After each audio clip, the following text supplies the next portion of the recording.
So we talked last night again about a man that was actually a world changer, but not for the good, Hitler, and we were talking about the pain cycles and how in our pain cycles it makes us open to ideas that you'd never be open to at other times. How when we go through these things, we tend to not bust out, but reinforce the cycle of pain in our life. Hitler understood Germany's pain, and it matched his own. It was a woundedness of pride. It was a woundedness of, went to the core of their idea, who they were. And he was able to tap that and then bring his very destructive ideas on race, on literally the idea of the value of one race over another. And he drove that down that journey of pain that the people were on, and they accepted it. Now, this was over a period of years that it broke down, but they ended up embracing a very bad ideology.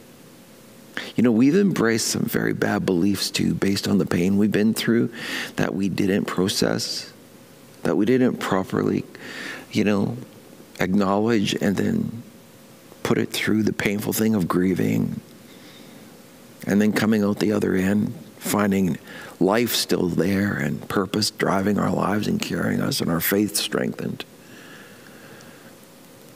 Pain, when it doesn't hit the right path later on, is going to repeat. It just gives you a repeat button. Reminds me of a story of a woman that Jesus had an exchange with. In John chapter 4, it's recorded. She was a woman with a very, very, we would say, broken past. She shows up at the well at noon. Jesus is there. He's already arrived with his disciples in Samaria. And he's at a well that Jacob had built or dug many, many generations earlier. She comes out at noon to draw water, and he's thirsty and tired, and his disciples are gone into town to get some food. And he says to her, "Draw me some water." And she said, "Who are you, a Jew, to ask me, a Samaritan and a woman, to serve you, to help you?" More or less, she was saying, you're outside the boundaries. I don't think she wanted to serve anybody. I think her life has become one just protective little cocoon. I think she had put herself behind a lot of different walls and said, I'll take the comfort of these walls and exclude everything else out beyond, because she didn't just say, oh, I'll draw you some water. And it entered into sort of this debate, this bitter debate about, look, I'm a Samaritan woman, almost saying, hey, I'm like to you, I'm like dirt. She was focused on all of the negatives or worse that people would say about her. She couldn't actually find a place to properly even define herself. Her idea was all messed up.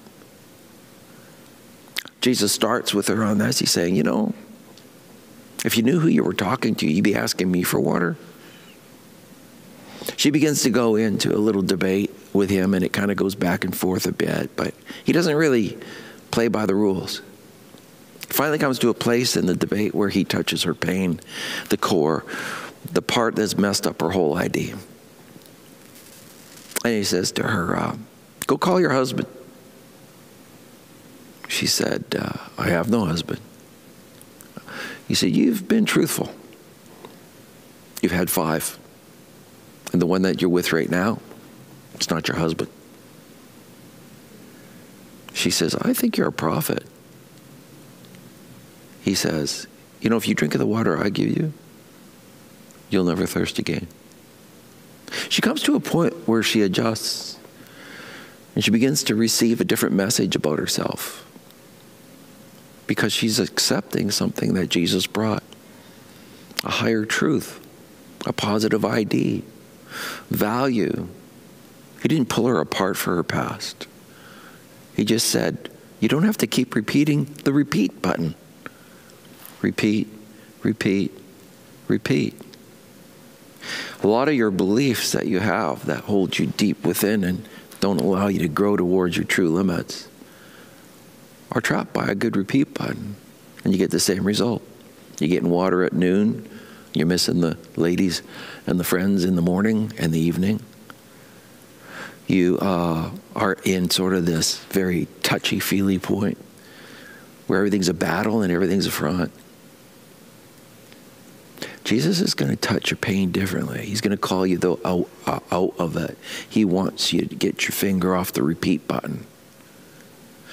He said, I will give you water that will be like in you a spring that just keeps bubbling up.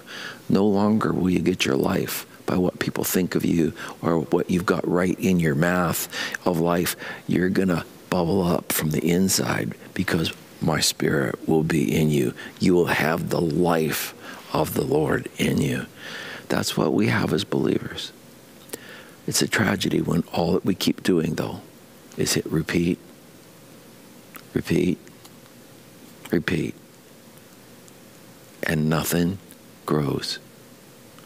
I'm thankful she heard Christ, responded, got her finger off repeat button. Give yourself a fresh start. Choose life because of Jesus.